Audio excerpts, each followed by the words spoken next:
So movement is such a large topic, and I often get a lot of questions about how much movement is appropriate, and especially when it comes to behaviors that your children might be having.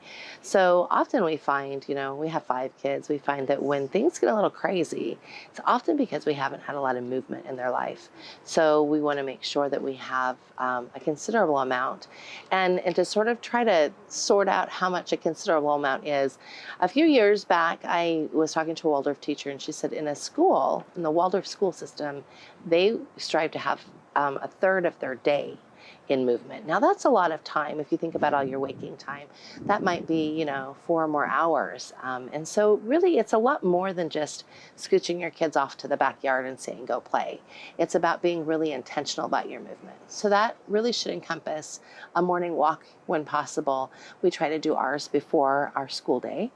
And then possibly another walk in the afternoon, maybe after quiet time is over, and then sometimes another walk at dinner time. There are times like today we're enjoying a national park, which is right near our house. So we make like intentional time as a family to go on longer trips. We have a pass to an amusement park that we try to go to a couple of times a month that gives us, 8 miles in a day's stretch, or a national park or city park, anywhere where you can find ways to get that movement in, especially if you don't live in an area where you have a lot of neighborhood space. So we live in a condo, and we have to be very intentional about going out with the children instead of just sending them out. So if that's your reality, I want you to step back and think about, how can I intentionally make movement part of our everyday life? I know that it's a pain when you've got little ones and you've got to bundle them all up, especially if it's really cold out. But even when we lived in Idaho, we lived in southeast Idaho, which is just below Yellowstone National Park and the Grand Tetons. It was very cold. The entire month of January was usually below 0. We still bundled them all up and went on walks every day.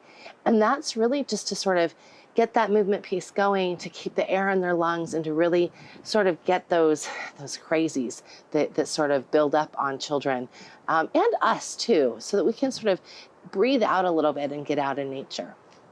So as they get older, they're probably going to be in a space where they're not wanting the park so much. We're sort of in that spot right now where we've got a child that's a teenager and still one that's younger, and she loves the park, and the park really feeds her. She loves to go and climb and really have a good time at the parks. But when it comes to our older son, he needs more directed activity.